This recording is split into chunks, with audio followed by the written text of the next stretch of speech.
గౌరవనీయులైన ప్రధానోపాధ్యాయుల గారికి, ఉప పర్యవేక్షణ అధికారిణీలకు, ఉపాధ్యాయులకు మరియు నా తోటి విద్యార్థులందరికీ గణతంత్ర దినోత్సవ శుభాకాంక్షలు.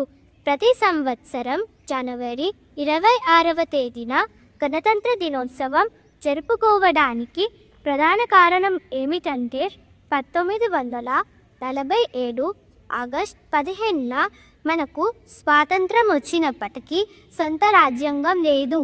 అందువలన భారత రాజ్యాంగం తయారు చేయడానికి డాక్టర్ బిఆర్ అంబేద్కర్ అధ్యక్షతన కుసాయిద కమిటీని ఏర్పాటు చేశారు.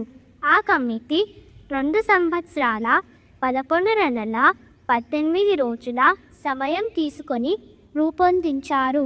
రాజ్యాంగం రచించకముందు మనకు హక్కులు, విధులు, చట్టాలు, ఆదర్శిక సూత్రాలు ఏవీ లేవు.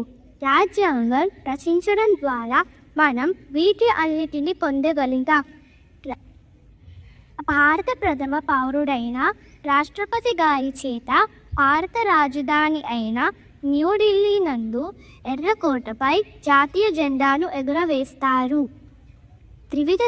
త్రివిధ రాష్ట్రాల ప్రతినిధులు ఈ పండుగకు హాజరు అవుతారు.